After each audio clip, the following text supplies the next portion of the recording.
Hi, hello. Welcome to Dear PB, a podcast where we hopefully help you become a better marathon organizer, but probably won't. I'm Corba May, but you can call me May or she or her. I'm Swoos. You can call me SWC or he or they. And I sound exasperated, and that's because this is the marathon episode, part 2, featuring some old Ooh. faces and some new faces. And I'm tired. Why don't you all introduce yourselves? I guess I'll start like last time. Hello, everyone. My name is Ozmourn. You can call me Oz. You can call me Ozmourn. You can call me he, him, or just any name that your heart's desire. I'm not picky. Next. Hi, I'm Varin, or Rin just works, they, them. I'm here because I've been Marathon organizer since 2014, and apparently 8 years is more than qualified enough to be here. Next. And I am Thar. You can call me Thar, or maybe Jake, sometimes depending on how I feel. But I have been organizing and helping run marathons for about 2.5 years now or so. Currently the lead organizer of Team Velocity. Oh my God, I'm on that marathon staff. That's crazy. Whoa. Wow. You are. Oh, that's How, amazing. That's how did that happen? Me so too. weird. That's so weird. We can have Oh. nepotism as a treat. I love nepotism. That's the official stance of this podcast is we're pro nepotism if it benefits us, Ooh. and we're anti-nepotism if it's not for us. Yeah. Okay. Yeah. If you didn't watch episode 1 of the marathon episode, Marathon-a-thon, then you should go check that out. There's a link in the description, and you should go watch that one because we're just gonna get into it. I don't 1,000% remember where we were because as a professional, I did not listen to the last episode before recording this one to try to remind where we were. But it's fine because it's obviously been the same day as when we recorded the first one. Exactly. Yeah. So we actually left off on talking about the technicalities of what you need to prepare before the marathon starts. Oh, the look at final Varin coming prep prepared. scene. Oh, thank God Varin's here. Okay. Yeah, so we're going through from top to bottom, by the way. If you didn't watch the first one and you were like, I don't want to watch the first one. I like in media res content. We're going from the start to the end of how a marathon should go. And right now, we're going to continue off with whatever Varin just said. I will be honest, I spaced out. No, that's fine. So last time we were talking about the intermediate area between when you have all of your dates set, when you need to do like your games committee, your games list, when your schedule needs to come out, and then we kind of like at the very, very end, we're talking about setting up technical aspect stuff that we were like, takes too long to explain. We'll just do another episode, and now we're here. Right. Oh, boy. All right, this is the tech episode. Are you all ready Yeah. for me to just like info dump all of you? Yeah, I just word vomit all over this episode. So first, get a computer. Yeah. So what a computer is it's we taught we taught rocks to think, and it was a bad idea. Yes, the worst idea humans could have ever done was teach rocks to think. True. Exactly. It's very mean to rocks, honestly. All right. So you have a couple major decisions that you have to make in your tech stack for your marathon. One, first off, I'm only going to talk about tech for online marathons. Offline marathons, there's so much more that goes into that in terms of logistics and whatnot that we times more complicated. No, it's someone who's held very many in-person offline events. It is no. Mm-mm. Yeah. At the very least, this will provide a framework, but all of the logistics and physical aspects of it, maybe we'll talk about next year. Yeah, maybe we'll have an episode 3 marathon-a-thon in like 2023 where we're like, all right, here's how you do an in-person marathon. Now that, but then maybe there'll be like another fucking pandemic, and then oh boy, all of them will be canceled again. Yeah, we'll never have another in-person event ever. Yeah. Okay. It is kind of like, just to say, if like this podcast is directed towards people who want to get into organizing marathons, I highly suggest you do your first marathon as online. Oh, yes. Yeah, you for sure. 0% should do your first marathon offline. That is the worst idea I've ever heard. Yeah. That was where That's I what I got did. started, actually. My first me too. marathon I ever was Oh, a part Lord. of and helped with was in person. I drove 4 hours to be there. It was quite a thing. But Which one was it? Yeah. we don't talk about it. So Right. I respect yeah, my first handful were all All right. in person. It was So in good order to times. explain how to, so we first need to explain or talk about what exactly a stream is. All right. So a stream consists of two major parts. First Yeah. is video. It comes from Latin for see. Second is audio. It also comes from Latin, and it's for hear, to hear. Uh-huh. And those are your two main things that you have to figure out: how you're getting video and how you're doing audio. And there are two major ways. We'll start with video, and then we'll move on to audio, because audio is way harder. Yes. Video is pretty easy. You have two. There are pretty much two major ways that you can go about getting the game feed from the runner to your machine.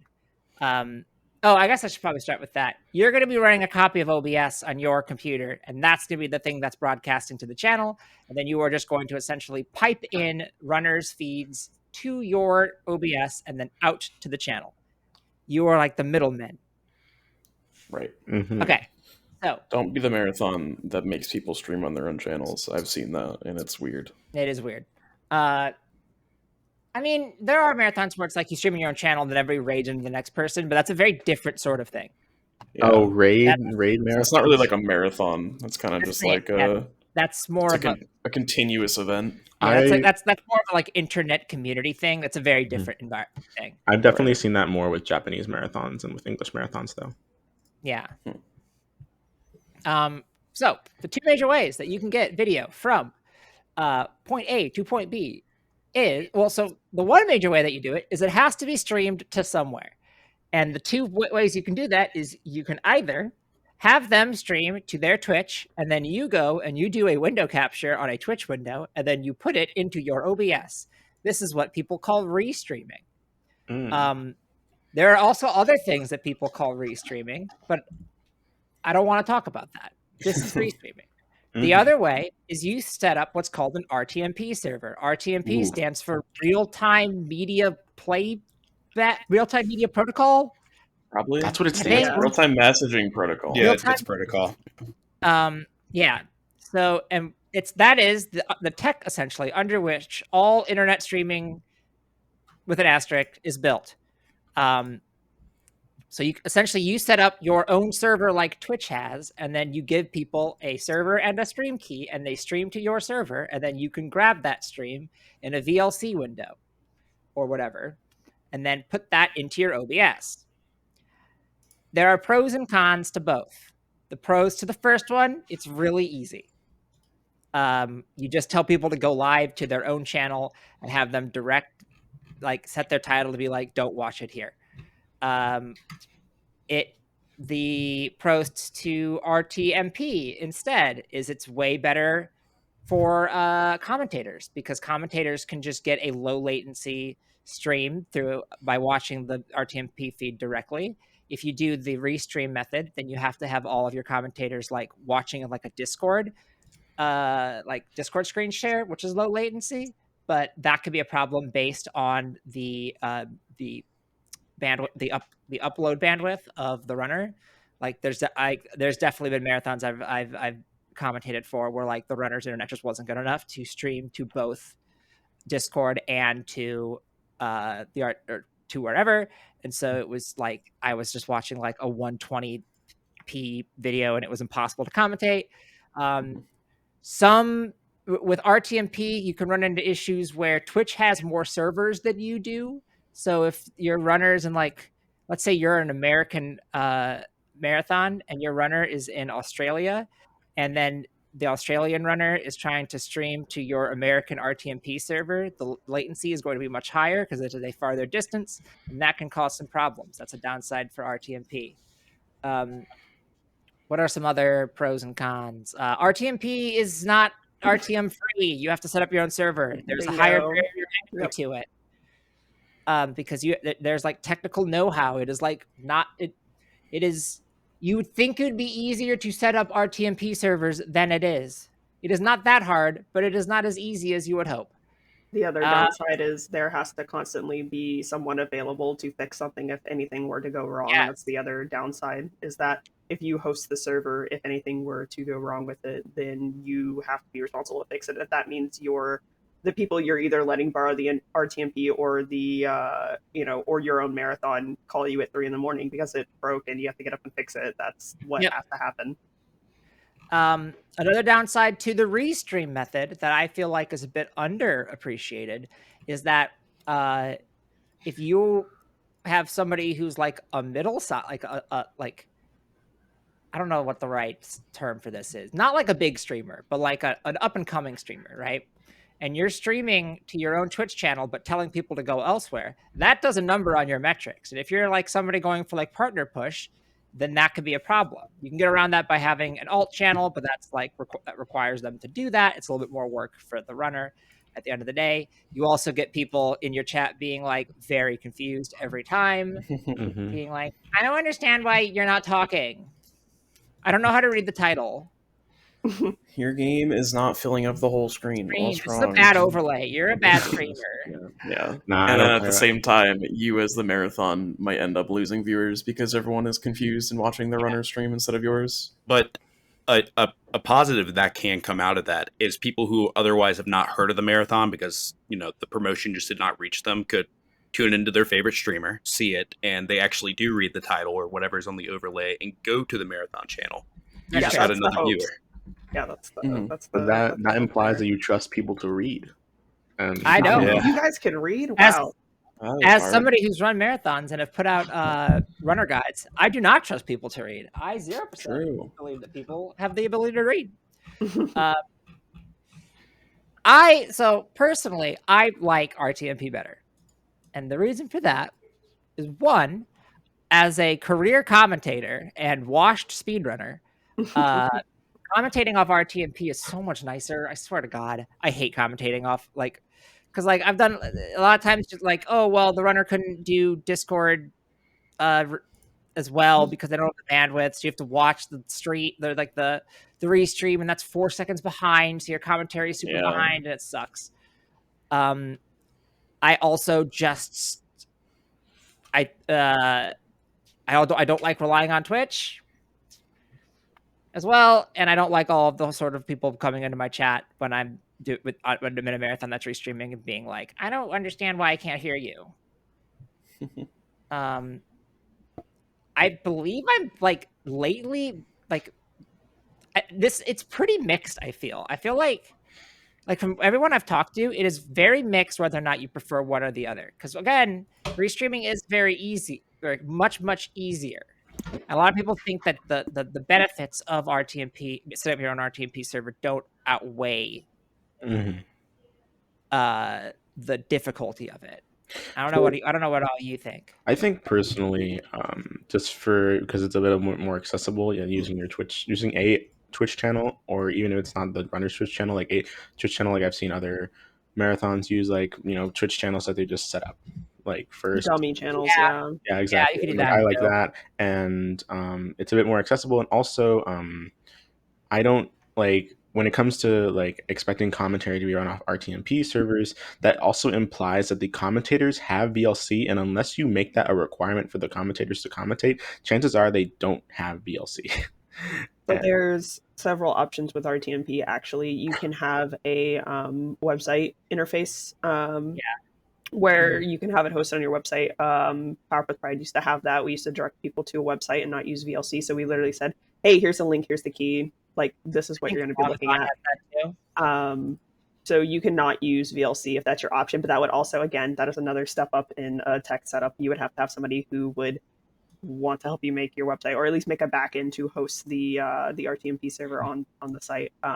But each method that May has talked about has their pros and cons to each of them. Obviously, the lowest barrier of entry being just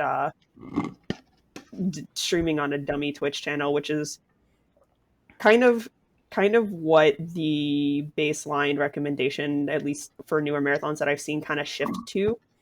is Yeah. people streaming on dummy Twitch channels that either the Marathon or like the streamer will make like an alt channel or whatever. That way you can direct people to watch it, and it is like maybe a second or so different delay than RTMP, but not super bad. Because RTMPs not only require somebody to make and host them, but it makes somebody have to maintain them. And unless somebody either is getting paid to do it or it's their job already, it's really something to ask somebody to go out of the way to do it. Ooh. So if you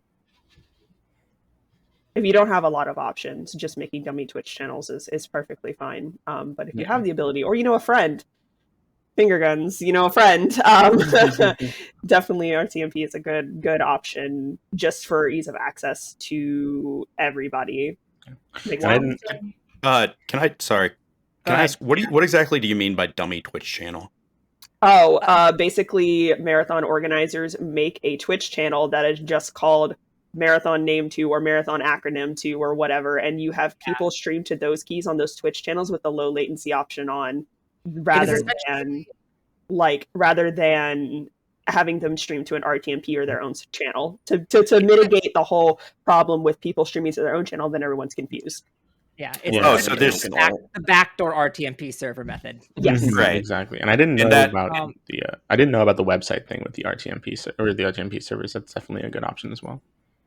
One thing to note, if you are doing restream, is that so in order to get the stream into your OBS, you have two major options you can do. One, you can do a window capture. The downsides to doing the window capture is that you need to get yourself a month of Twitch Turbo, or else you'll just have ads. Yeah. And then also, if you ever hover over it, all those overlays will appear in your stream, which is kind of awkward. The other thing you can do is there is a command line tool called Streamlink. Streamlink? Yes. And what that does is that you could put in a Twitch link, you Streamlink space, whatever the Twitch link is, into your command line, and it will launch up a VLC window with that stream in it by using the underlying RTMP server there, which is essentially, that is the true backdoor that is using Twitch's infrastructure as your own RTMP server. So you do have some of the downsides of RTMP, which we'll get into a little bit more later in the audio section. But yeah, I have seen marathons where it's like, oh, we did restreaming. Oh crap, there was an ad. Oh, we didn't think this through. Ads are bad. Ads are bad. Okay, so that's video. That was the easy part. Anybody else have anything to add about video? No, I'm good. No, that covers pretty much everything. Pretty much. Cool. Just communicate with your runners what they're doing ahead of time. Part 2, the audio section. Audio is like video, but harder. And cursed. Absolutely cursed. There's audio is difficult. It's impossible. All right, next segment. There's a couple things that make audio difficult. One, if something looks really bad, it's pretty obvious to most people that it looks really bad. If something sounds really bad, for whatever reason, the jury's out for people whether or not they think it sounds bad or not. They're if you've seen anybody in the audiophile community, they will spend tons and tons and tons of money on the barest minimum improvements. And to some people, that's an absurd thing that you're doing because it doesn't sound any different. To some people, it's well, obviously, because it sounds terrible otherwise. My point is, people have a lot of variance in the audio fidelity that they're willing to handle. And personally, I think audio is more important to get right in your marathon than video. People are willing to deal with some crunchy video, but really bad audio quality is the fastest way to get people to tune out.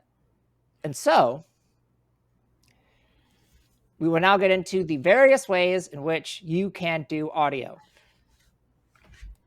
Option 1, everything goes through your runner. This is bad, and I don't think you should do it. No, it is No. the barest minimum it's your entry last resort option. option. Yeah. It is the worst one, but it Yes. is like Oof. the, hey, I'm just getting a bunch of friends together to do a fun little community thing. Yeah. Fuck it, just do Yes. it. Just send it, baby. That's that option. I That will option I say, was fine asking, if you know why is it every- bad? All right, so that option. Hold on, before I say why it's bad. That option is fine if you personally know everybody involved and everybody involved understands audio. And if you're at that point, then you probably shouldn't be doing it anyways. I think Thar, before I interrupted. well, I was just gonna say, just like with everything that involves stuff your runner has to do for the marathon, especially audio, you want to do everything you can to make the runner's job as easy as possible. So Yes. the only thing they need to focus on is the run. That is especially with audio, because as we have talked about many times, audio is very, very difficult. Yes. So, So especially, and most people don't know it. the pros to having your runner do all of the audio. What this means, by the way, is that in your runner stream, they will send in the game audio and they will send in your Discord call. Wow, that's everything you need. And their mic. It's so easy. Pros to that, it's so easy. You're done. It's all synced up. You don't have to do anything. Cons It's to just like that. Literally, Everything else. anything goes wrong at any point, you have nothing you can do except for to try to get the runner's attention subtly and then get them to pause their run in order to fix the audio. Which is Yeah, I've bad. done that before. Every single bit of bad. that is bad. It is I have what- done that before. It is what professionals call time loss, and it also is extremely looks extremely unprofessional, and is just awkward because if they don't know what. Again, you have to assume that your runners don't know anything about tech because most people don't. Why would they? They're not the marathon organizers. You are, and so a lot of times it's like, oh, I don't know what's wrong. How do I fix this? And then it's like this. Then you cut to intermission, and it's not good. Yeah.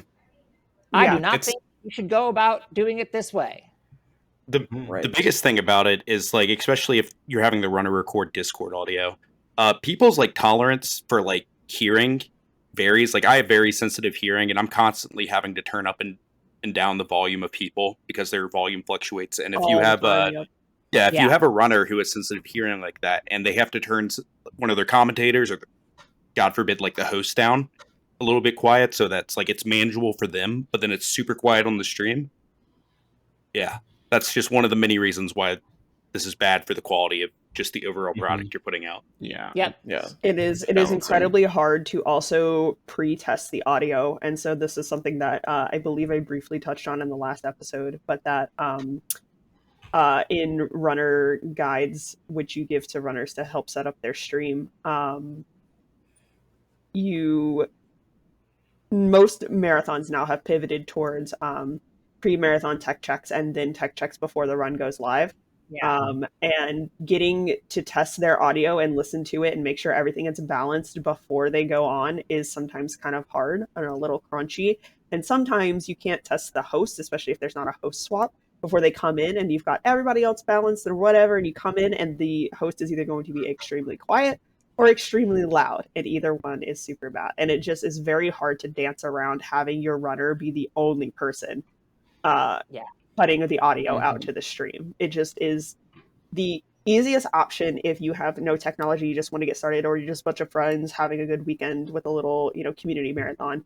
But if you want to put on any marathon that you want to continuously host, or if you want to raise money for a charity, it is the worst option. Don't do it. Yeah. The golden rule, I would say, is that things will go wrong during your event. That is like 110%. no event has ever gone off without problems. It is not a marathon without tech issues. Exactly. As they always say. But you want to but the more that you have in your control, the better equipped you are to mitigate issues. When things become out of your control is when things start to completely collapse. Sure. Just remember, you as the organizer, you are running the marathon. The runner is running in the marathon. Yeah, that's true. So, option 2. This is what I like to call the good one. Option 2 is, it's one of the good ones. Option 2, your runner on their game feed is only giving you game audio, nothing else. Then you have your stream computer. You have a Discord account that you made, and you call it like whatever the name of your marathon admin or whatever. And then that account is muted, and you are lurking in the live channel on the stream PC. And then you have everybody in your little Discord call, and then you can balance them up and down as you want. And you're just handling all of the audio through you. Oh, that's great. Because, I love that. Yeah, it's amazing. And that's all that's going out. Now, there are two major caveats to this. One, you need to make sure that the runner is, in fact, only sending game audio. This is hard depending on the runner. The method is now incredibly easy to do. Yes. It used to be horrific to do.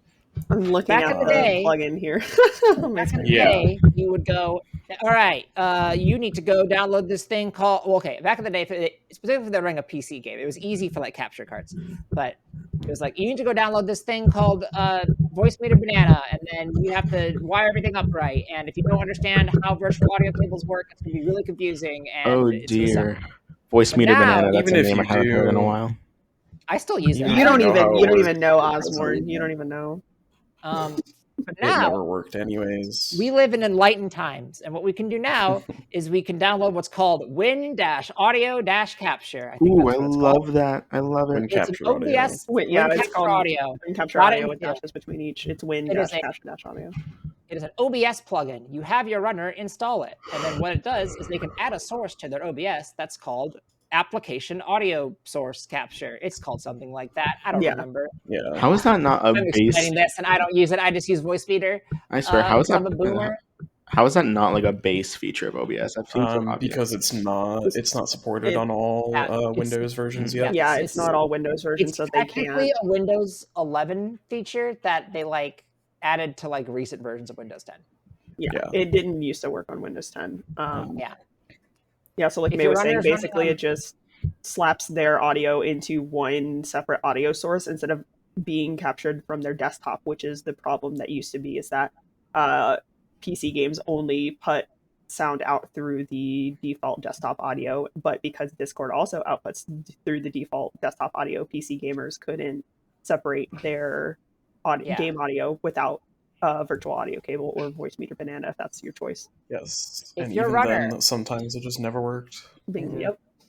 If your runner is running on not Windows, they got to figure that out. I don't know. I don't know. Yeah. Like you Rest in really have to peace. do a little bit of looking into that. I know how to do it. Good luck. There are I know how to do several. it on Mac using a $100 application that's really good, but like Yeah. I only own that for like music reasons, so that's not a great option. Yeah. There's a couple of virtual audio cable options for Mac, but if you're streaming from Linux, Godspeed, my friend. I admire you, but I'm not gonna I find bet out. it's probably not that bad on Linux. It's just It's- because okay, here's the thing: if It's somebody's one streaming on less Linux- than Mac, but still complicated if it's somebody who doesn't know what they're doing. yeah. So the thing is, I mean, if you use you have a Linux, runner you on should know what you're Linux, doing. exactly, You would think a Linux so, but- runner knows what they're doing because they're running Linux. So it's like they Mhm. probably are like, oh yeah, well, If we get so- lucky, yeah. I've If you had can install a browser in Linux, you can stream to Linux. Exactly. You gotta. All right, But so yeah. caveat 2, this is the harder part about streaming with audio that is not all in one source, and that is lag. You see, the internet, the way it works is there are these cables and they run under the ocean and stuff.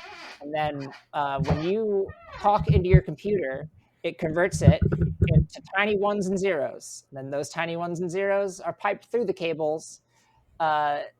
But that takes time because the little trucks that carry it to your home, they have to like drive there. Of course. What we call They this, drive really fast, though. yes, they do. They speed. And we call this lag. And if you don't, which means you need to sync up your audio source and your video source because they will not be exactly the same as they just won't. Your computer is operating in actual time, and your the video source is operating in the past. It's like a time machine, but bad. So the way you do this is you apply an audio offset to your Discord, to your Discord source in OBS, right? So however you're capturing the Discord audio in OBS, you can do it with the Win Capture Audio plugin. You can do it with Voicemeeter, whatever way you decide to do it. However you decide to do that, if you go into OBS, you go into the audio mixer, you right-click, and you choose Advanced Audio Properties, and there will be a field called Sync Offset. That is a milliseconds value, and you're going to set that to the difference between what your computer's current time is and what the time that the delay between. You're going to set to the amount of time it took for the video to get to you, essentially. And I don't know how to get that time. Do I just have to guess? No. Yes. What you do is you put a server synced clock source onto your runner source. Overlay. Yeah. There are multiple ones you can use. The one that people know about mostly is Kirby, CURBY.net. Nope, it's time.kirby.net. Time.kirby.net. time.curby.net. And what that does is you get a big old, ooh, they redesigned it. A big old thing that says server time. And that tells you,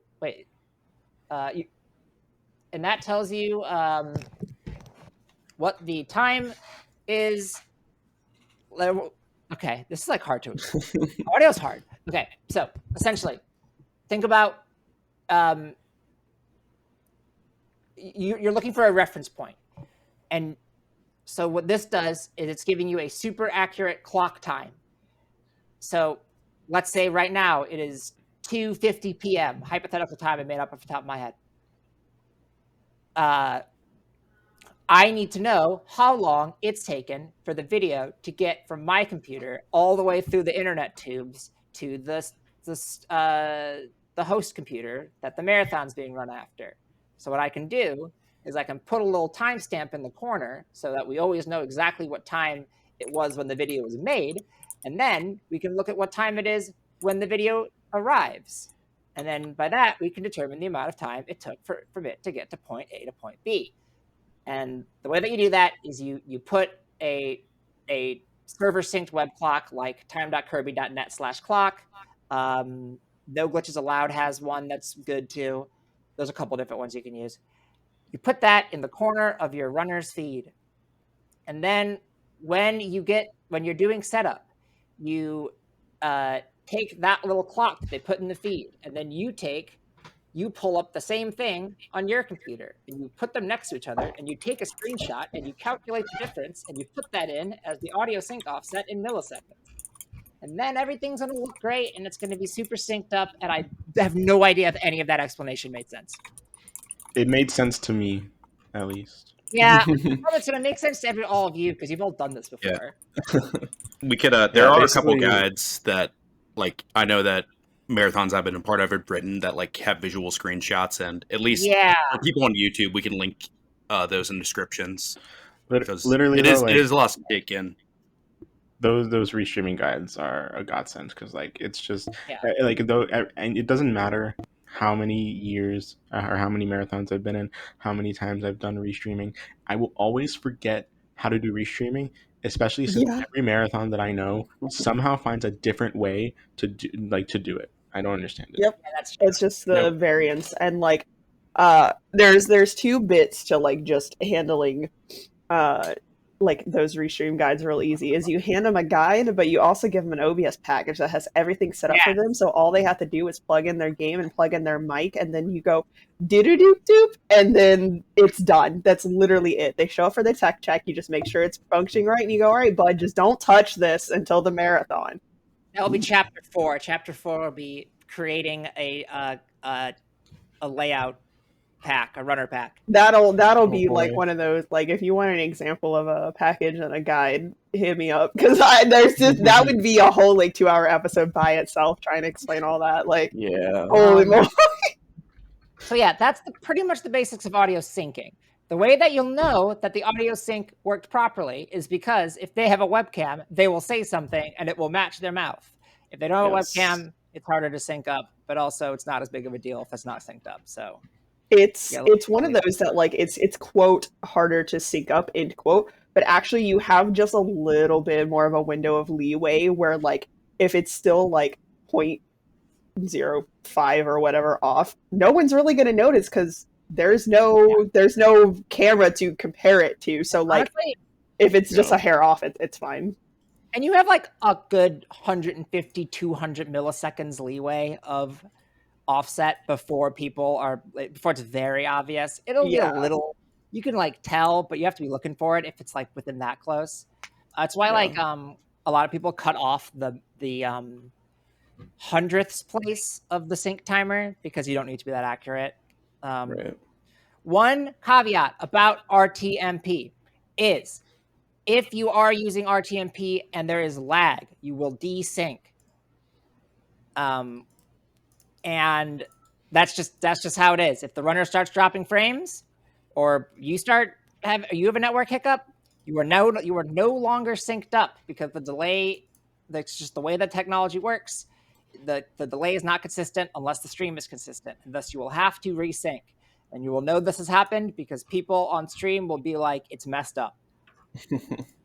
There are two ways to fix this. One, you can recalculate the offset. This is the clumsy way because what happens with OBS being a very smart piece of software that it is that every time you type into the advanced or the sync delay, it's like, oh, the sync delay is a different number now. I'm just going to wait that amount of time now instead of trying to like calculate the difference.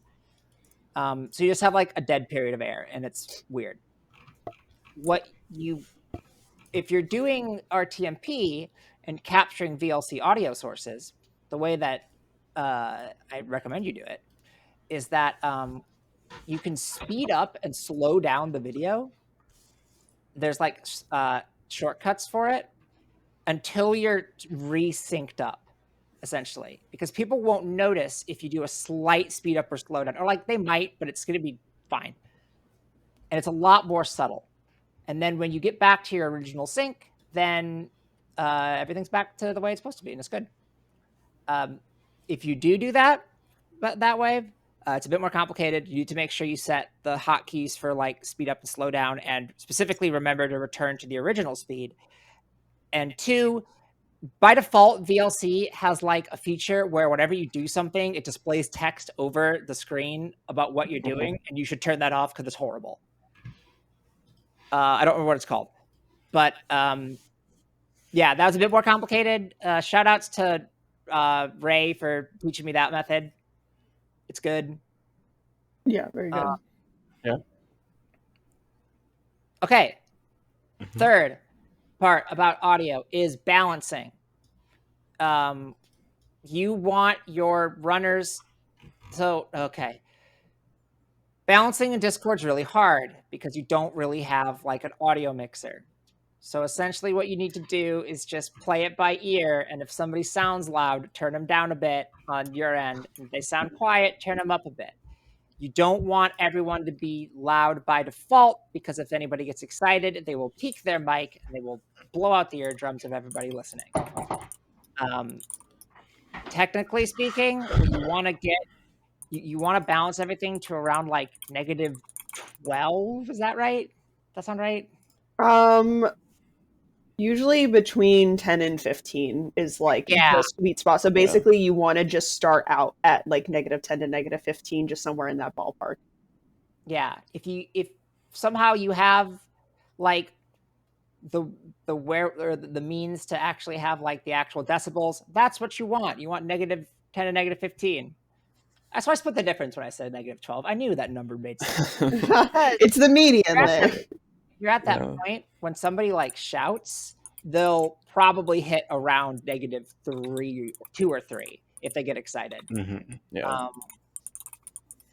And yeah, you just want to make all those the same. You want to make the game audio a little bit quieter so that people can hear the commentary because that's more important. That stuff, and this is an easier part because if it's wrong, people in chat will tell you, which is good, and you'll just go, oh, I'll turn it up a little bit. Oh, I'll turn it down a little bit. Yeah. The hard part about audio is syncing. Actually balancing it is also difficult, but it's not as punishing if you It's don't easier do to it react to. right. Yes, you can fix it on the fly without having a lot of issues. Fixing syncing on the fly, hard. Is that it for audio? Oh, audio method number 3 is you have every single commentator also stream to an RTMP server. Don't do that. All right, moving on. Yeah, I don't like that. Like, it's actually like really good because you can, like, you have a lot of control over it, but it's extremely complicated, and there's not really tooling that exists, not good tooling that exists for it that isn't really expensive. You have too much control. Yeah, if you have a bunch of money, Too much control. then you could do it. But otherwise, then subscribe to our Patreon. I mean, I've also seen it where each of them have their own OBS profile, and then they stream to like different Twitch channels as well. That's an option. That's the same. That's kind of the same thing I'm talking about. It's like Exactly. you have a lot of control over that method. I assume you're talking about the way that GDQ does it. Yeah, and other marathons that I've seen as well. Yeah, I know. That is its own thing that like is not realistic for your first marathon. So do not do. Yeah, I've also seen marathons use OBS Ninja, the website. Yeah, I have seen that too. I don't know a lot about OBS Ninja. I'm not a huge fan of it. I'm not a fan of it, and I've used it. The difference is using something like that to individually capture all of the audio sources, make it to where you can absolutely fine tune every piece of audio, which is what I prefer. But the method of capturing can be done either by having each runner, commentator, host stream to a dummy Twitch channel or a RTMP server with just a blank screen or whatever you want is fine. Or you can do something like OBS Ninja. That's like the only reason people do that is because they want to be able to absolutely fine tune every piece of audio, which is, once again, if you're listening this because you want to start your own marathon for the first time, don't do this. If you're listening to this because you want tips on how to make a marathon better, then absolutely look into those methods. Yeah, but for your first time, it's complicated. And one Sorry, go ahead. Yeah, one thing that I wanted to say is a method that I use for the Superliminal Glitchless tournament is that we have all the runners stream to dummy accounts that we have, and then the commentators don't have to do anything. But what we do have is, this won't really work for your first marathon unless you know someone like me, or unless you know someone like I do, who is very tech savvy and just knows how to do this. And so we have a bot that picks up audio that just stays in the live channel, and then it gets picked up through OBS, and then anything that the bot picks up, it gets put on stream, and you can actually adjust the audio of each individual person in that channel onto in OBS. And so that's a very specific way of doing it. It's a nice way of doing it for what we know how to do, and especially because like the tech lead in the tournament is very tech savvy. Again, that's obviously not realistic for like a first marathon unless you know someone that already knows how to do that. Yeah. The point is, there's a lot of different things you can do. The one that I spent a lot of time explaining, where you are doing everything through Discord and syncing it, will work for your purposes. You will lose a little bit of quality because of Discord's audio compression, but no one will complain. Just having people audible is the most important part, and as long as that happens, like that's fine. The bigger problem you will run into at that point is somebody having a garbage mic, and that you can't fix. So, no. Yeah. You can only do so much. 3. So we've done video, we've done audio. Part 4 is your runner, your runner resources pack. And you should do this. This is a thing you should do. And it's a thing that I often forget to do till the last minute because I am a disaster. But there are two different ways that you can provide to your runners all the things that they need to get set up ahead of time that people do. One is you send them a pre-packaged portable version of OBS, which means it's like, here's a copy of OBS. You're going to launch this one. It has everything set up for you. This is what like small indie organizations like Games Done Quick do. The other thing you can do is you could just export like a scene collection and then have people import it. And that's honestly what I do for internal team marathons because it's easy. But the important thing about your runner package is all of the sizing stuff, because you want to make it so that your runners don't want to have to size stuff in the moment, because that's more work that you have to do at time of that's more work you have to do live. And you want to minimize the amount of work you have to do live because you already have enough work to do live. So are we all in agreement that the best way to do runner layout package stuff is to do the scene source stuff? Yes, I mean, Yeah, for sure. You all agree that's good? All right, I will now explain it. Cool. So here's what you're going to do. You're going to figure out all the different aspect ratios for all the different runs in your marathon.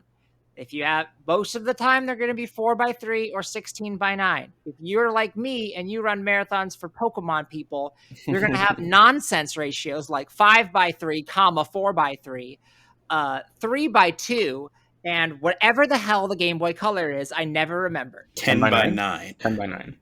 Yeah. Is it? I don't think it is. It's 10. I'm pretty sure it's 10x9. If not, it's 10 by something. But No, it is 10 very by 9. strange. You're right. It's 160 by 144. Yeah.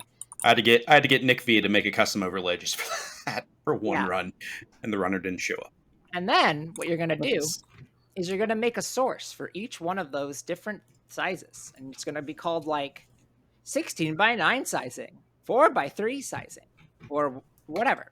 And then you're going to make a color mat, which is a sort like sorry, you're going to make a scene for each of those, not a source for each of those, a scene for each of those. You're going to add like a color mat to that source, to that scene. This is really hard for because we're going to make a scene.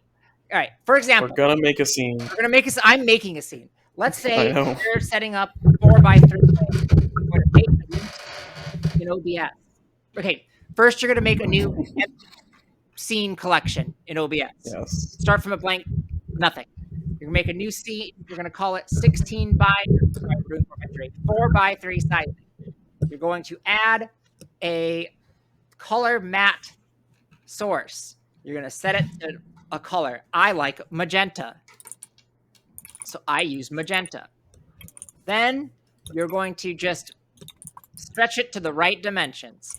In this case, let's say it would be what 4x3 over 1080, so 1440 over 1080, right?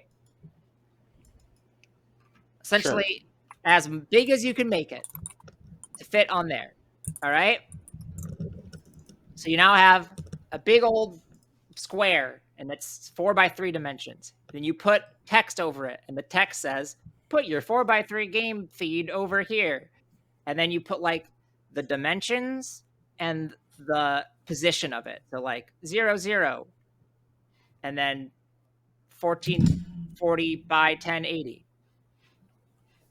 Does that all make sense? Yes. Cool. Awesome. Then you've already made your overlays, because obviously you've done all the artwork ahead of time. You've made your overlays. You know how everything's supposed to be arranged in your scene. You're going to make another scene, and you're going to call it dash, dash, dash, dash, all caps. Do not edit anything below this line, dash, dash, dash, dash. Then below the line, you're going to add another scene, and you're going to call it like 16, or we're doing 4x3. I keep forgetting 4x3 live or whatever. Then you're going to like take your overlay image, and you're going to drag it into that scene so that you can like use it to check as a little sizing source for yourself. And then because you've made your overlay, you know exactly the dimensions and positions of where the game's supposed to go. Let's say that it's supposed to be at like 16 16 across, 16 down, and it's supposed to be, I don't know, 800 by 600. That mathematically works out. You then add a scene source, which is a thing that you can do in OBS that people don't know about, which essentially is like you can take a scene and you can add it to a different scene as like the movie Inception. It's actually awesome. So many scenes. Yeah. Then you're gonna click on it and you're gonna edit the transform or hit Control E on your PC.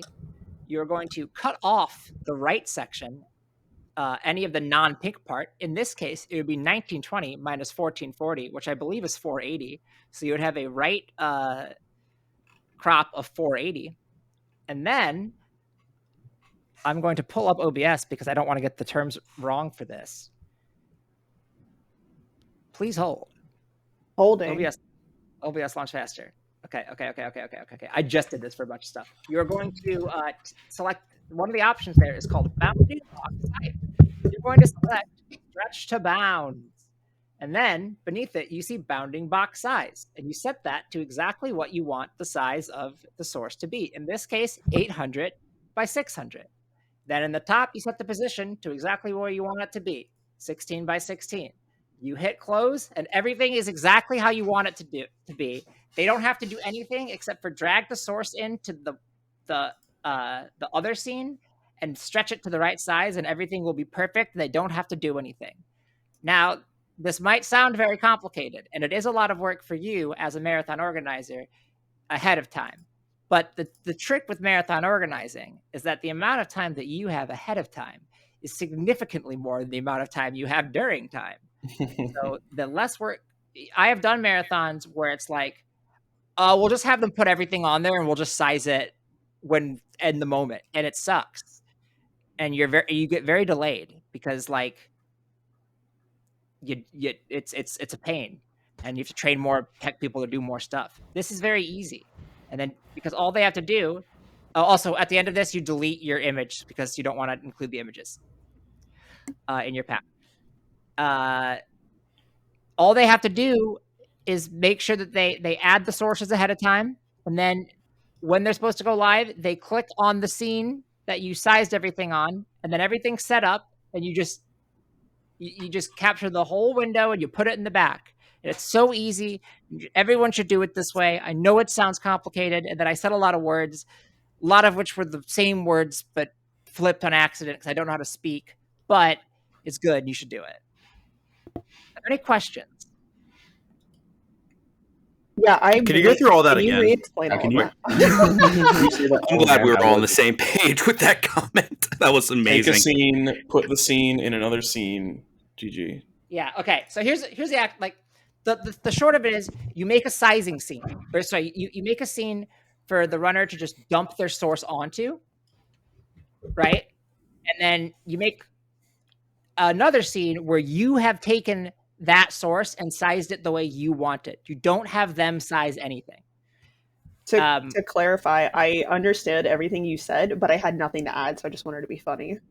No, but I think it's worth being like, that's I assumed you know how to do this of all the people here. But the main thing is like, you don't want your runners to have to size things specifically because that is a lot of math. Making layouts is like a surprising amount of math. So instead, you do all that work and just make it so that they just put the thing on and drag it to be the right size. In terms of all the details, you can rewind and listen to my explanation again if you missed it the first time. But the important thing to know, because that's pretty much just like most of that explanation was honestly just very minute OBS stuff. The important thing to know is that you want to make your runners do as little work as possible. And this is the way to make them do as little work as possible. Yes. So you do that for all the different things. You have a separate one for webcam. You have a separate one for 16 by 9. You have one for 3DS, whatever, all the different sources that you need. You do all that. and then your two options are you either export the scene collection which just creates a JSON file that you can upload, and then they can import it into their own OBS, or you create a portable OBS instance, and I will not be explaining how to do that. It's not that hard. You just download a copy of portable OBS and you set it up in there, and then you zip it, and then you upload it. Cool. All right. Scene layouts. See, it didn't take 2 hours. Everyone's an expert now. They all totally understood my extremely technical explanation. Yeah. Perfect. I feel like a changed man now. Thank you for that information. Part 5, 4, 5. I don't know what part we're on. I skipped 3, but I think we skipped 3. So part 3. Okay, here's part 3 was the intermission. Yeah. Oh yes. Part 5. Every marathon needs intermissions. Overlays. This is the fun part. This is the fun part. Your marathon needs an overlay because it has to look good. And you could just have games over a black box, but that would be bad and not look good. Overlays don't have to be that complicated. They can be very simple. And not all overlays are made equal. Shout outs to Pace. That was maybe a bit of a... No, everyone knows the Pace 2020 overlay was bad. Or you could do an absolutely amazing overlay like Pokemon Speedrunning Diversity does. I am amazed at I'm like serious. I'm like so amazed at the layouts that you guys do for your marathon. I spent too long on them. They're so good. They're so good. There are two major... One thing that you want to do is you want to set up some way to automate all the text on your overlay, because you don't want to be having the awkward thing where you're typing stuff in the middle. Oh my god! Please do not use OBS text sources. Sometimes you can do it as like a joke. That could be kind of funny. If like something's gone weird and you're like changing the category on the fly by adding an OBS text source, but only if you know what you're doing and you're doing it as like a bit. Like that should not be beautiful. Anyway.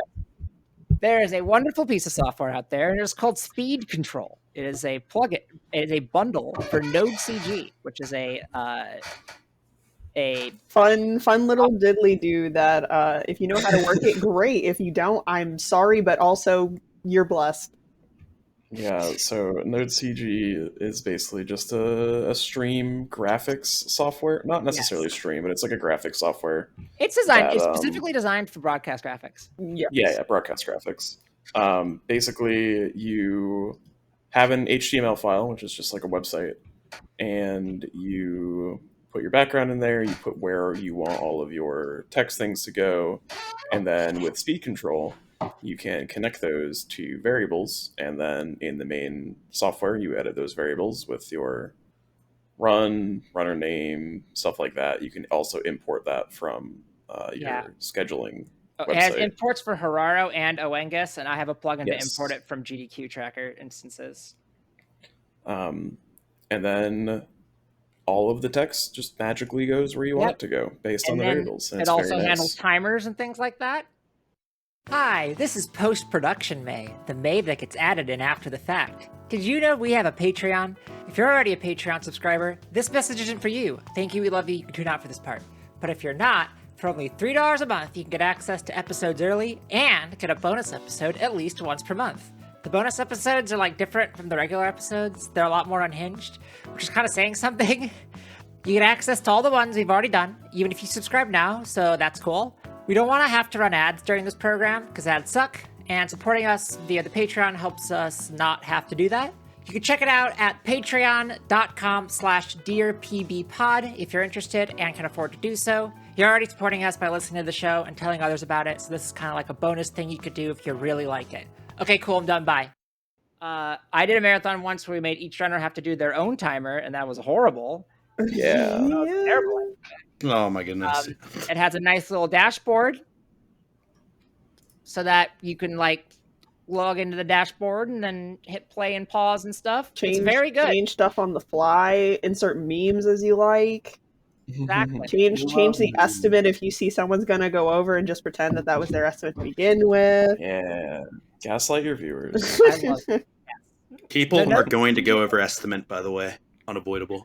Yes. Yes. Node CG does have a steep learning curve, especially if you are not familiar with web technologies. If you are, let's say hypothetically that you are a career user experience engineer, then you'll probably end up picking it up really quickly and then spending way too much time making really pretty thematic Node CG layouts. Not that I know anyone who would do that, but I've developed an entire other program based on Node CG, Yep. so it's fun stuff.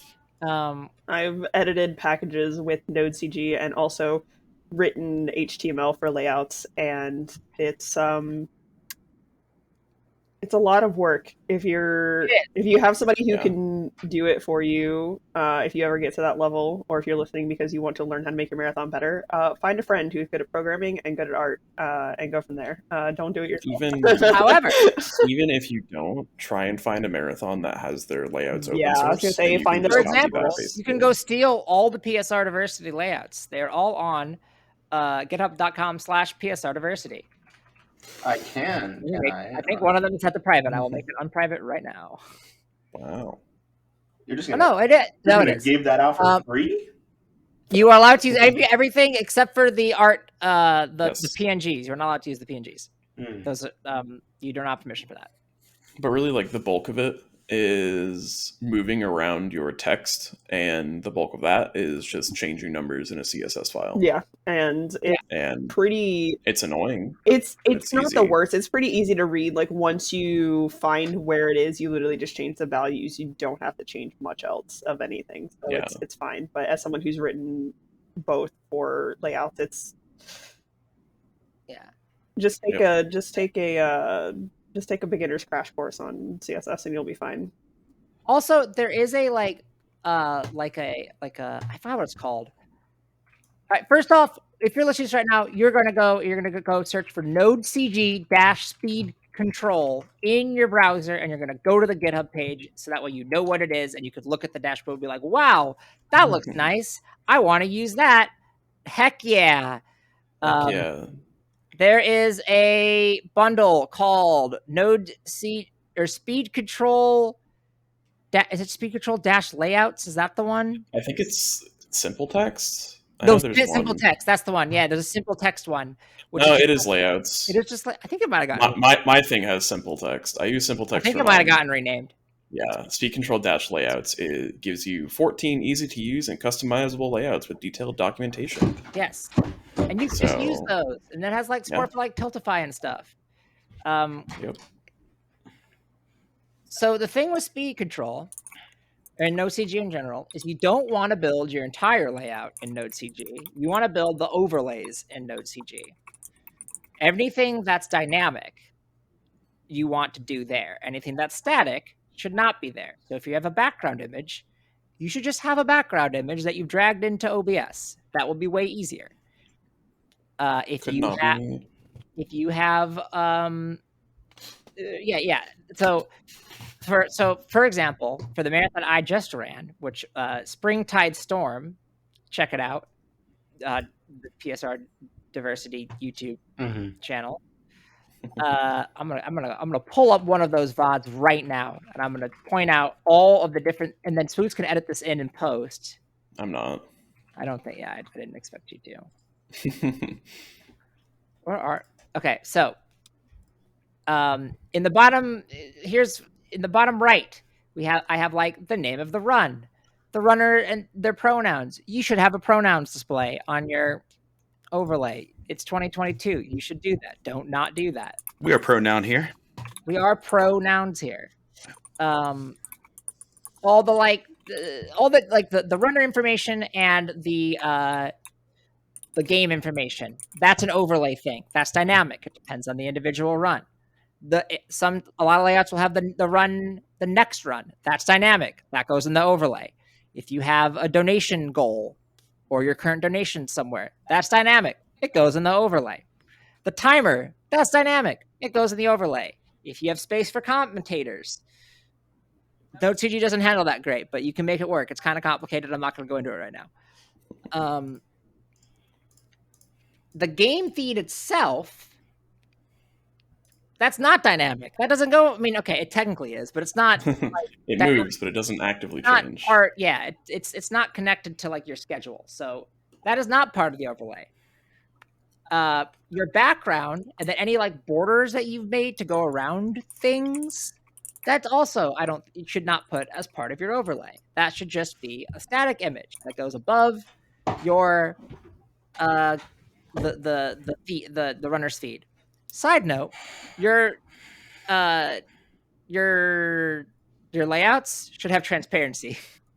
Do not do the thing where you have to like manually size shit because you didn't leave transparent blocks in your layouts. I did that once, and every person on tech said that if I ever did that again, they wouldn't do tech with me anymore. Don't do it. Understandable. Yeah, because it's way easier just to, hey, I have a 1080p feed. I put it behind the layout. Everything's now sized correctly because I made my runner guide correctly. We're done. Let's go.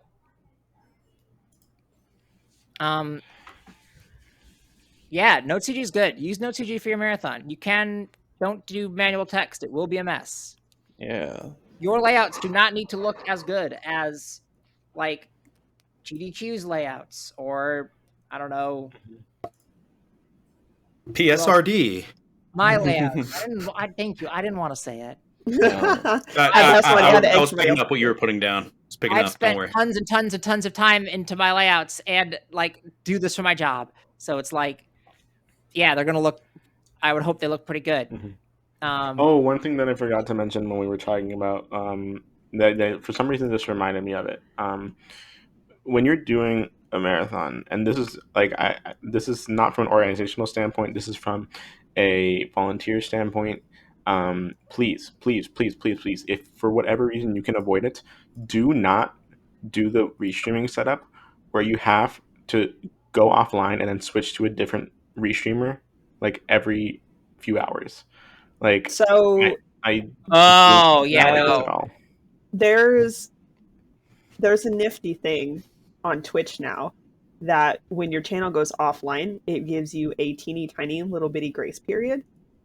So if you sync it up correctly and you have to switch physical restreamers, the channel never, quote, goes offline, end quote, if you do it correctly. Right. We used to do this for Powered with Pride when we would switch physical restreamers because we did not have anybody who felt comfortable being on call 24/7.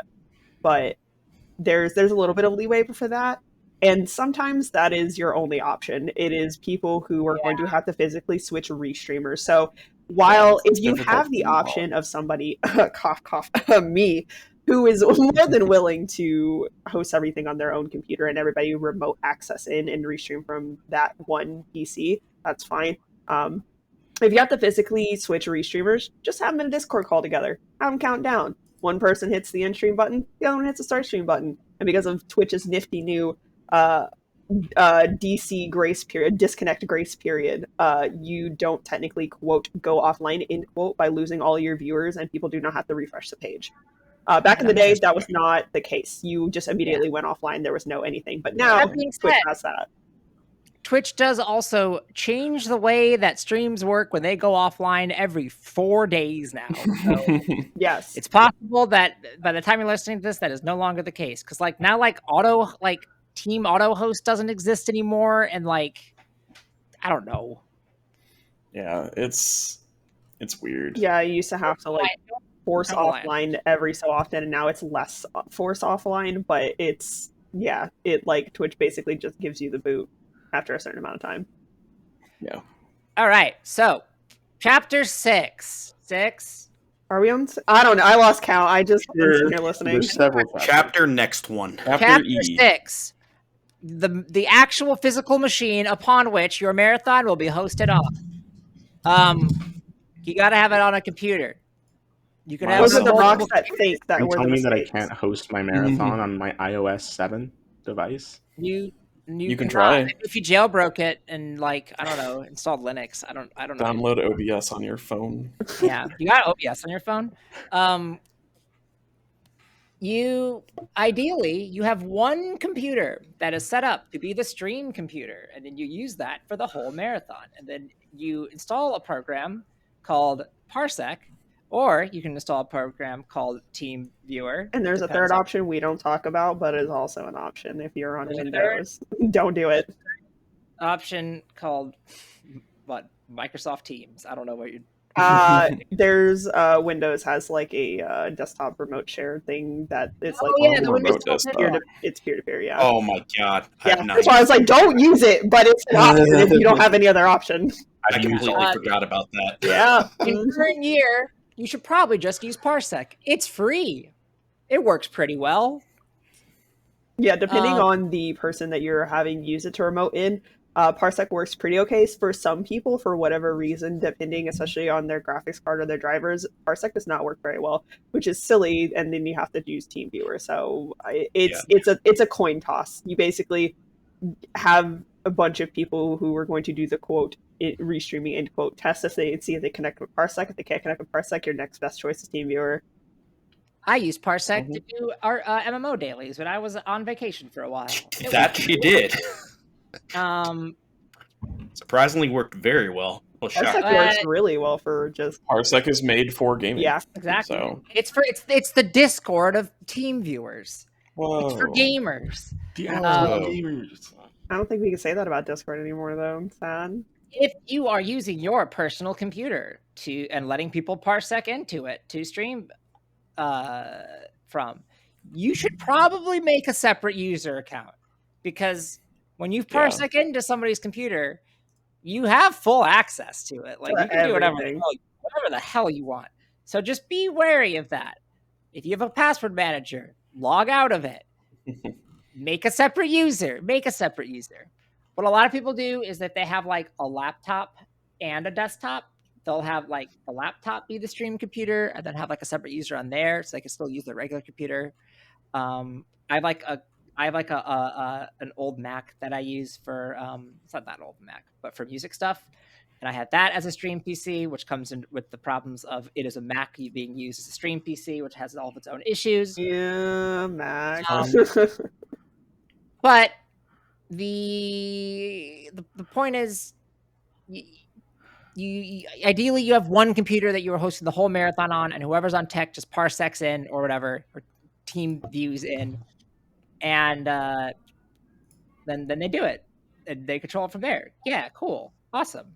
And reminder that I was gonna say a reminder that is the you need to have somebody comfortable with being on call the entire time your marathon is live. You do. Woo. By the way, if it's your first marathon, unless you like are heavily resourced around you with people who like know what they're doing, I don't recommend 24 hours. Yeah, I don't recommend 24-hour unless you're like quite large. Yeah, you need a lot of people to help manage that. Well, even if your marathon is 12 hours a day, you're still asking somebody to literally be attentive and on for 12 hours while you're having everybody switch off. So you still have to have somebody who's comfortable with being on call for 12 hours. Time zones are a thing too. Yeah, if you have an international tech staff, you can do it. But for my first 3 Velocity marathons, our stream PC was in Finland. Yep. And most everybody was in America, and it worked out pretty well. But it was. Detonator's a beast. Love that guy. If you do have to swap between people's computers, you run into the problems we mentioned before. So it's not as good, but you can do it if you need to. Lastly, if you are using Parsec, you want to add all of the people who are going to be on tech staff as friends and make sure that you give them access to connect and use mouse and keyboard without you having to manually give them permission every time, or else you got to be there all the time to do it. That's a bad time. Also, one small thing is that while parseced in, you can quit Parsec, which then boots you out. Don't do that. Okay, cool. Moving on. Only one person using the mouse and Parsec at a time. I'm guilty of this. I think, is that all the tech stuff that we like really need to cover for like, did we miss anything? Like main tech stuff for marathons? That's kind of the bulk of it. I mean, that's the very like the log version of all the things that over time the speedrunning community has either cultivated or lifted from other broadcasting communities to make marathons better. And there's like the easy stuff, which we've mentioned throughout the and May's great lecture of the tech stack. And then there's obviously the higher end stuff. That's why I'm here. Which I'm glad I didn't have to do it. I was sitting here with notes, and I was like, man, I really don't want to do this. And May's like, I'm gonna take over, and I said, bet, let's go. I am Yeah. surprised at like how little I needed to like. I was like, oh, I'm gonna like go on a rant, and then I'm just gonna like stumble over all my words. And I did a little bit because I am still me. But I was like, oh wait, yeah, no, I do know how to do this. That's right. Yeah, no, those like you covered almost everything. There's a few things here and there that I feel like I personally do differently or I have different opinions on, but it's not worth like making it a like, oh, now we need to hear all of Varin's voice. Nah, I think you can.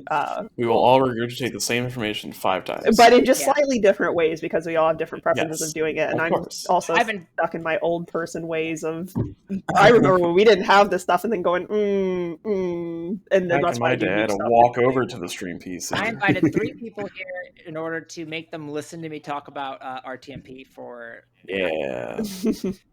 Yeah. There's like some stuff we're doing about like logistical tech, like do you want to use a copy of the GDQ donation tracker? Probably not for your first event. Do you No. want to use Shopify for stuff for your Also, no, but that's the only other option we really got. No, but it's easier. No, Yeah. but it's easier. Yeah, exactly. It also has its own downsides. So there's like the options of like if you're doing not a fun marathon and you're doing like a charity one, you have to those are the choices you have. If you're running a marathon and you're like, I really want to use the GDQ donation tracker, you are going to go to twitter.com and you're going to DM Helix13_ and go, can I borrow the one for Midwest Food Fest? Eating emoji. Do not do this. Don't actually do this. Don't actually go around Helix, but there are many people who host and have works in the GDQ tracker. Power with Pride is one of them. We used the GDQ tracker for the 3 years I was tech lead, and I run 2 copies of it. we ran the old one where like I think was written at the beginning of like 2016 or 2017, and that was the one we ran for years. We just like tweaked stuff here and there, and that was it. And like didn't update it at all because we were like, nope, it ain't broke. Don't fix it. Kubernetes cluster is like half GDQ trackers now. It's ridiculous.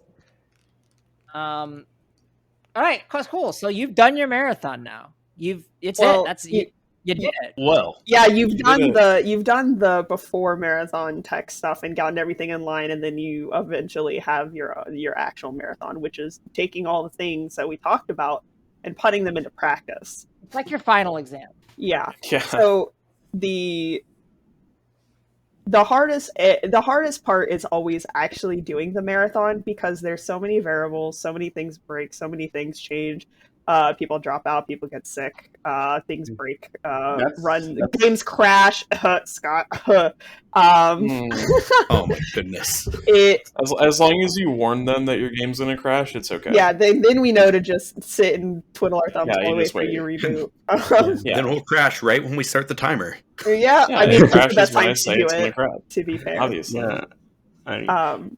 But running the actual event is going to be the hardest hurdle. But if you have a bunch of friends who are just as passionate about what you're doing as you are and really good tech guides, for the most part, it's just doing it and it's getting through it. And it'll seem really, really stressful, and it'll seem like you won't get through it, or something's going to make the whole thing have to call it off. But no, you'll get through it, and then you're going to be like, I'm never doing this again. And then a week later going, I got that itch. I got to do another marathon. I got to do it. Got to do it. That's the actual truish thing about this. Yeah. Like every time I'm like, oh my God, I'm so done. I'm not organizing another thing for like a month. And I'm like, oh, but I could, what if we did this? Yeah, like, oh, One more idea. What if I sent people over?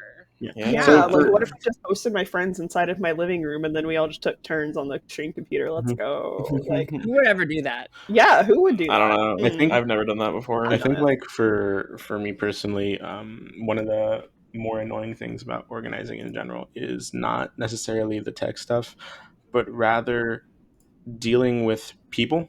Yes. But at the same time, I think that's also the thing that I'm best at is dealing with people. I get told that a lot. And I like to think that I'm much more patient than most people. And so like if you're ever annoyed at say somebody that you work with, or somebody that, say, dropped out of the marathon, or a runner, or whatever the case may be.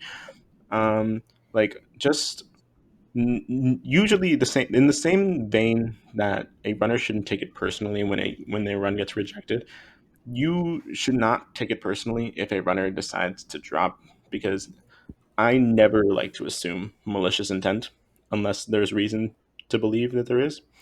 And so, Yeah, things when it, happen. and yeah, things Yeah. happen. People's lives change in an instant. Like, emergencies happen. So I feel like that's one of the harder things to do, is just dealing with people, learning your own ways of being patient with other human beings, and realizing that people are just doing their best, and most of the time they are not out to hurt you or to make things inconvenient for you. Things just happen, whether it be in their own personal lives, with their mental health, or just something out of their control. Yeah, That said, sorry, Thar, go ahead. Well, I was just gonna say, like, I'm definitely, like, my experience isn't necessarily in tech. I'm slowly learning. It's more so just like the overall organization, and just reiterating on what Oz just talked about is you are going to have tech issues. Every marathon does, and when it happens, the sole focus is fixing the issue, and the only people who are doing that are the people who know how to fix it. Everybody else, unless it's something crucial or like it's obvious that whoever's trying to fix the issue does not know what's going on or how to fix it, do not bother them.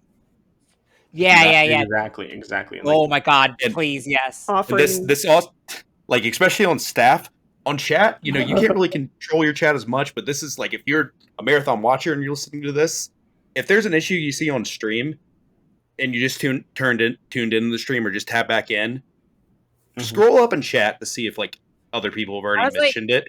in chat, Or- I don't mind if people are like, it's desynced, because like there'll probably be like a mod in chat being like, oh, we're working on it. Yeah, we're working on it. I've learned to tune that out after many years. That stuff used to really bother me at first, especially since, like, I mean, back in 2014, 2015, 2016, we didn't have the tools to make things a lot better. It took a lot longer to get things back in sync, to get them to work better. They used to really, really annoy me, but now I'm just like, they'll be fine. They're either going to stay or they're not. Whatever, I'm fixing it. It'll be done in a minute. Yeah. By the time that I even read and acknowledge their thing, I've probably already fixed it. I don't care anymore. Yeah, fair enough. Yeah, the thing that turns me into the Joker is when like Joker Persona 5? Whoa. People on staff will be like, who aren't like on tech staff will come up to me and be like, have you tried this? And I'll be like, yes, obviously I've tried that. I know what I'm doing. Stop. Let me focus. It's finding a balance with the people that you're working with, and I have made and broken friendships over speedrunning marathons, just from either differences of opinion or differences in how we wanted things to work, or we just don't work well together. And that's the thing, is that, like, when you put a marathon together and it's you and your friends or you and your community, you're going to learn very quickly how well you all work together. And it is absolutely okay to acknowledge that you don't work well with certain people just because of differences in personality, differences in viewpoint, differences in methodology. It happens, and it is absolutely okay to either step back and be like, I can't do this, or I don't want to work with this person, or asking them if maybe they want to work on something different in the group than what they're working on, or whatever the case is. It's teamwork. It's a lot of teamwork, and that's something that I think, and I personally experienced, that a lot of people look over. It is, you have to trust the people you're working with, and also be able to work with the people you're working with.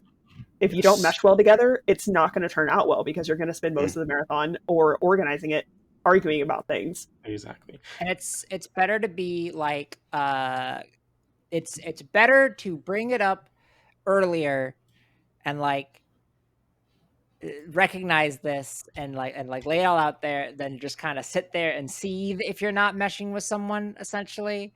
Or like, because running marathons are already extremely stressful, and if you're also getting stressed out because you're not having trouble working with somebody, then you're just going to get more stressful, and then you're gonna just that's how you wind up in the panic attack zone.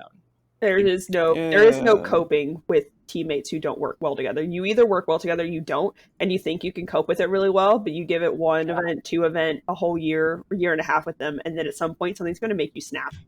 Teamwork is absolutely essential, and that is before you even start thinking about organizing a marathon, think about the people you want to work with and if they want to work with you and if you work well with them. Like you need to know that you're going to do well together. Yeah. I will say, just like, if, especially if your marathon like staff hierarchy is like you have a lead organizer or somebody who's like, I don't want to say at the top because it makes it sound like a business, but just somebody who's like taking lead of like the old marathon organization, and you have people under you, like you have your tech people focused on that, your restreamers, whatever. You as the leader need to be prepared to take up any job if something happens. True. Mm-hmm. So, like, the best way to build trust for people under you is basically Well, that.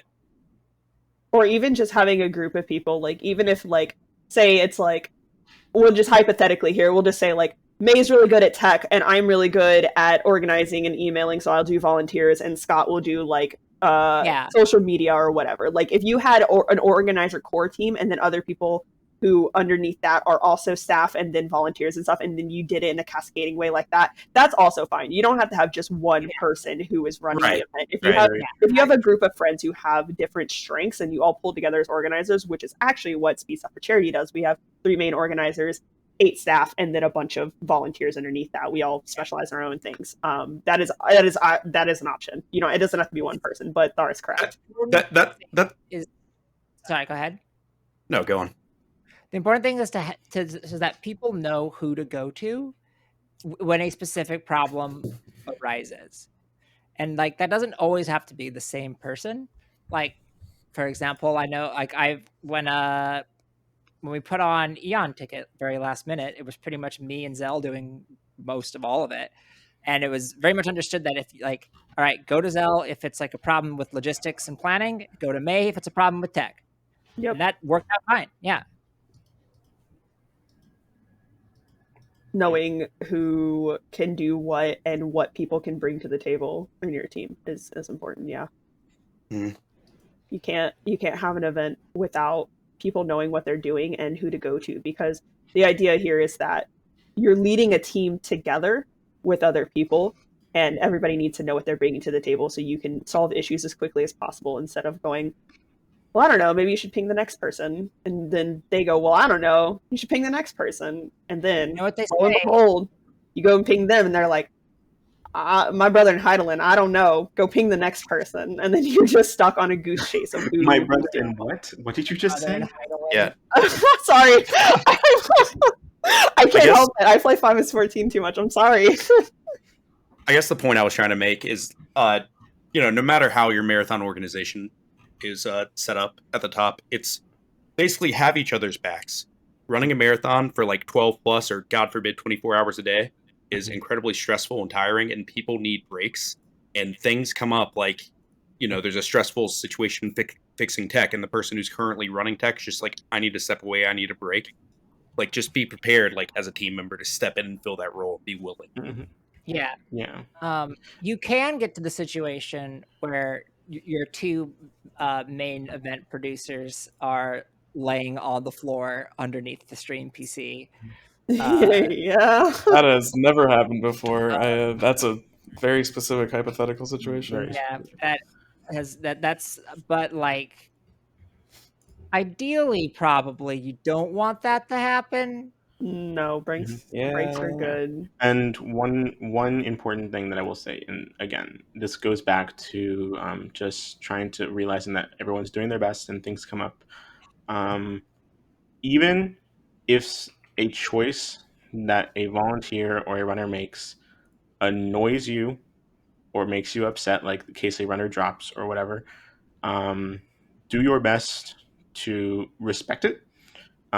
Because, for example, like there have been many people in the not many, but a few people in the Glitchless tournament that unfortunately dropped for one reason or another, and I made an emphasis to them that, of course, I do not want to see them drop in the marathon, but I did make it a point that says that for whatever reason, you do not have to tell me the reason, but like I will respect it if you need to drop or want to drop for any reason thereof. And like, yeah, it's going to be annoying. It's going to upset you in a bit. I'd be lying if it didn't. But just try to respect people and realize, again, everyone is just trying their best at the end of the day, and you're just there to have fun. That's And I also, would nobody is getting paid usually. So Yes. Yeah, I wish I got paid for this shit. Yeah, I right? wish. I would say like I like agree-ish with that. Like if you have people who are like dropping last minute for non like I don't know, I don't want to say like legitimate, but for like non like emergency reasons, there is like a level of selfishness to that in my opinion where it's like, okay, come on. Like Well, there's also a difference between being openly upset about it and being upset about it behind the scenes. So sure, Yeah. something that I think there was like, but so the thing I'm thinking of is that PSR Marathon a couple of years ago had a very famous instance where somebody just forgot that they were supposed to be in it, and then they were live streaming during it, and then they were like, "Hey, you're supposed to be in this race right now." They were like, "Oh, well, I'm already live, so you guys got it," and they're banned from Yeah, that marathon. now. that's something that like I think that I Yeah. might have briefly touched on in the last episode when we talked about volunteers and organizing, but that like Oh yeah, shadow banning and blacklisting people is absolutely a thing organizers do, and that's something Oh, that yeah. people will also do for you, and it goes hand in hand with the thing May just said and the thing Ozmourn just said, is that if you're openly shitty to people who drop out, whether it's a legitimate or non-legitimate reason, that reflects bad on you no matter what. Even if they drop out because they're like, oh, I decided to turn my alarm off and not show up, or in May's instance, where they decided to stream and just not show up, Yeah. and you're openly like aggressive to them, that looks bad on you. Even if they deserve it, that's bad on you. And you Yeah, can it just does. blacklist them. You go, if they ever submit ever again, you don't No. accept them. They automatically get rejected. And that's fine. And the same goes for volunteers. It's like if people do things that you don't agree with, it's okay to not be okay with it, but it is not okay to be mean to people. You just suck it up and you go, Notepad list of people that will never be in this event again. Right. And you add their name to the list, and then you post that list in your staff channel and you pin that and you keep it. It is a thing. It happens. But people will also do the reverse to you. So if you're mean to your volunteers, to your runners, to your fellow staff members, to your viewers, people are going to find that out and they're not going to want to submit to your marathon and they're not going to work with you. So you have to have an incredible amount of patience and know time and place for things as an organizer. You can't just be like talking shit about people behind their backs or like being mean because somebody dropped out and be like, oh, this person like got food poisoning and dropped out of my marathon and I think they're the worst runner ever. You don't do that shit, dude. Just don't do that. That's bad. 100%. I've got good news. I've got good news for all of you, and that is we have been recording for about an hour and a half now, so we do need to wrap on this Marathon-a-thon part 2. But that means because we haven't finished, there will be a Marathon-a-thon part 3. Oh yes, I love to hear it. Maybe with the same folks, maybe with some different folks. I don't know. It depends on who's free, who's for part available. 3. And I would love to talk about the 3? finer details of like contacting charities, organizing volunteers, scheduling volunteers, stuff like that too, because I don't think we touched on that very much. I would love for you to talk about that instead of me, because my strategy is to have other people do it. So. And I'm the other person who does it. So Perfect. That'll be the one where I instead of episode 2 is May talks about audio and video for an hour, and then episode 3 will be Varin talks about like contacting charities and volunteers for an hour. So get excited for that. Hey, folks that we had on the show this time, where can people find all of you in case they want more of all of you? I'm gonna go first because I actually have to clock in at work in like 15 minutes, so I need to like outro and then go. Go. Okay, my name is Ozmourn. You can find me at twitch.tv/Ozmourn. You can follow me on Twitter at Ozmourn. I'm on Ozmourn on all social medias. But that is pretty much it. Thank you guys so much for having me on, and hopefully I can be back for part 3. I love doing this with you guys, really. Thanks for being here. It was a pleasure. All right, I'll see you guys around. Go to work. bye, Ozmourn. Bye. I'm Varin. You can find me on Twitter at Dragarin, DRAGO, capital R, the number 1 instead of an I in. If you want any resources that we have mentioned in this podcast. If you have any questions about organizing, if you have any questions about tech stack or layouts or guides, hit me up. I don't have everything public, and a lot of my work on a lot of my contributions on GitHub are under an account I no longer use, and or were just me sending code to people. But I would be more than delighted to give you a hand in anything that you need. And I am Thar. You can find me on Twitch at Thar_C1, or on Twitter at I have to check my Twitter handle. Yeah, same thing, at Thar_T1. C1. Thar_C1. And yeah, I appreciate you guys having me on.